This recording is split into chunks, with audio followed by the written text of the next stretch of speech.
Welcome back. Masters वाद विवाद में एक बार फिर से आपका स्वागत है। प्लीज लाइक करें, सब्सक्राइब करें और बेल आइकन का बटन दबाएं।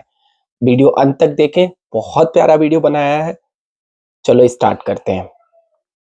वर्ष 2015, महीना था मार्च और दो टीमें आपस में भिड़ रही थी। स्थान था ईडन पार्क और टीमें थी न्यूजीलैंड वर्सेस साउथ अफ्रीका। दो गेंद पे 5 रन चाहिए थे।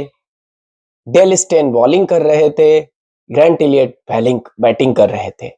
फिर जो होता है, सब स्तब्ध रह जाते हैं। दर्शकों के भी आंखों में आंसू थे। मैदान में ऐसा कोई व्यक्ति नहीं था न्यूजीलैंड के खिलाड़ियों को छोड़ के जिसके आंखों में आंसू ना हो, चाहे वो एबी डिविलियर्स हो, चाहे डेल स्टेन। और न्यूजीलैंड उस मैच को जीत जाती है और हारता है साउथ अफ्रीका, एबी डिविलियर्स का साउथ अफ्रीका। स्टार्ट करते हैं। एक बार फिर वही स्टेज सजी, मैदान वही नहीं था। मैदान था पाकिस्तान में लाहौर का गद्दाफी स्टेडियम और सेमीफाइनल नंबर 2, ये था चैंपियंस ट्रॉफी का सेमीफाइनल। इस सेमीफाइनल में भी न्यूजीलैंड ने साउथ अफ्रीका को 50 रनों से मात देकर फाइनल में प्रवेश कर लिया है और फाइनल में उसका मुकाबला भारत से रविवार को दुबई के इंटरनेशनल स्टेडियम में खेला जाना है। अब बात करते हैं मैच पे। टॉस, न्यूजीलैंड ने टॉस जीता और पहले बल्लेबाजी करने का फैसला लिया, जो फैसला न्यूजीलैंड के हिसाब से काफी अच्छा फैसला था, क्योंकि न्यूजीलैंड को एक ही टारगेट करना था, बोर्ड पे रन लगाने थे। रन लगाने के बाद उनको डिफेंड करना था, क्योंकि उनकी बॉलिंग इतनी इनएक्सपीरियंस थी कि उनको कम से कम 50 रन एक्स्ट्रा बनाने थे। लेकिन उनकी शुरुआत काफी खराब रही और उनके बल्लेबाज बिल यॉन्ग पवेलियन की राह जल्दी ही देख गए। न्यूजीलैंड एक स्क्रिप्ट लेके आया था मैदान पे कि उसको 10 ओवर में इतने रन बनाने हैं, 10 से 40 ओवर में 180 के करीब रन बनाने हैं और इसके बाद उनको तुड़ाई करनी है। वो स्क्रिप्ट उनकी एकदम काम होती हुई नजर आई। न्यूजीलैंड ने पहले 10 ओवरों में 55 रन बनाए, फिर 10 से 40 ओवर के बीच में न्यूजीलैंड ने शानदार कम से कम 180 रन बनाए। न्यूजीलैंड का स्कोर 240 रन था। इसके बाद लास्ट के 10 ओवर में न्यूजीलैंड ने 110 रन बनाकर 362 रन का विशाल स्कोर खड़ा कर दिया। बात करते हैं, पहला विकेट गिरने के बाद साउथ अफ्रीकन्स के कंधे चढ़े हुए थे, लेकिन उनको क्या पता कि उनके साथ आगे होने क्या वाला है। फिर वो होता है जो कोई साउथ अफ्रीकन फैंस नहीं चाहता था। रचिन रविंद्रा और केन विलियमसन ने मैदान पे इस तरीके से पैर जमा लिए जैसे अंगद ने रावण के महल में पैर जमाए थे। दोनों धीरे धीरे धीरे धीरे खेल को इतना दूर तक ले गए कि ऐसा लगा साउथ अफ्रीका की कमर टूट चुकी थी।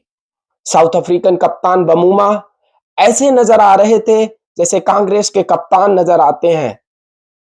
अब कुछ सूझ नहीं रहा था। फिर एक नगीडी की स्लोअर वन, जिससे अभी अभी अपना शतक पूरा किए रचिन रविंद्रा एक कैच आउट होकर पवेलियन जाते हैं। साउथ अफ्रीका को उम्मीद लगती है कि अब कुछ होने वाला है। Rachin Ravindra, what a player! इतना बेहतरीन प्लेयर, आज के समय का मॉडर्न क्रिकेट का सबसे बेहतरीन प्लेयर जो इस एज का है, 20 टू 25 की एज का।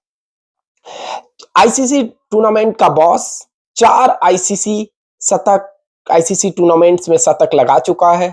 इसके बाद न्यूजीलैंड की तरफ से आईसीसी टूर्नामेंट में सबसे ज्यादा शतक लगाने वाला बल्लेबाज बन गया है। रचिन रविंद्रा को सल्यूट है कि उन्होंने इतनी बेहतरीन पारी खेलकर 108 रन बनाकर पवेलियन चले गए। इसके बाद केन विलियमसन ने भी अपना शतक पूरा किया और टीम को बीच मझधार में छोड़कर पवेलियन की तरफ राह ले ली। 102 रन बनाकर केन विलियमसन भी पवेलियन चले गए। इसके बाद टॉम लैथम और डैरिल मिचेल मैदान पे थे, लेकिन टॉम लॉथम ने डैरिल मिचेल का साथ 4 रन के निजी स्कोर पर ही छोड़ दिया और इसके बाद तूफान आने वाला था। किसी को भी अंदेशा नहीं था कि तूफान क्या था।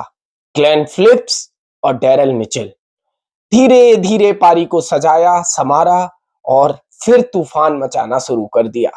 हर तरफ चौके छक्कों की बरसात होने लगी। डैरिल मिचेल 49 के निजी स्कोर पर फिलिप्स का साथ छोड़कर पवेलियन की तरफ चले गए, लेकिन इसके बाद जो फिलिप्स ने किया वो अविश्वसनीय था। फिलिप्स ने शानदार 49 रन की पारी खेली, नाबाद पवेलियन लौटे, ब्रेसवेल ने भी 16 रन की पारी खेली और इसके साथ ही न्यूजीलैंड ने 362 रनों का विशाल स्कोर खड़ा कर दिया। न्यूजीलैंड के इस स्कोर को पीछा करने के लिए साउथ अफ्रीका मैदान में उतरने वाली थी। इनिंग ब्रेक हुआ, इसके बाद इसके जवाब में 363 के जवाब में साउथ अफ्रीका की टीम मैदान में आई। साउथ अफ्रीका के ओपनर बल्लेबाज जो शानदार फॉर्म में चल रहे थे, रियल रिकल्टन, कुछ नहीं कर सके और 18 रन बनाकर वो पवेलियन की राह देख ली। हेनरी ने उनको एक शानदार इन स्विंग बॉल पे आउट कर दिया, जो उन्होंने सीधा सिंपल कैच दे दिया मिड ऑफ पर खड़े प्लेयर को। इसके बाद बमूमा और वंडर डुहसन ने एक पार्टनरशिप लगा दी, जो पार्टनरशिप कीवीज के खेमे में खलबली मचा चुका था। कीवीज को समझ ही नहीं आ रहा था, मिसफील्ड्स कर रहे थे, जो फ्लाइंग कीवीज थे वो भी मिसफील्ड करने लगे। उनको लगने लगा कि सेमीफाइनल उनकी गिरफ्त से बाहर जा रहा है, लेकिन फिर क्या होता है? फिर वो होता है जो एक अफ्रीकन फैंस के लिए खुशखबरी नहीं लाया। सेंटनर की बॉल फ्लाइट दी और बमूमा ने छक्का मारने के लिए आगे बढ़े, गेंद ने एज ली और विलियमसन ने वो कैच लिया। उस कैच के लेने के बाद चारों तरफ खुशियां दौड़ गईं कीवीज के खेमे में और बमूमा पवेलियन की तरफ चले गए। बमूमा के जाने के बाद फिर आते हैं माकरम।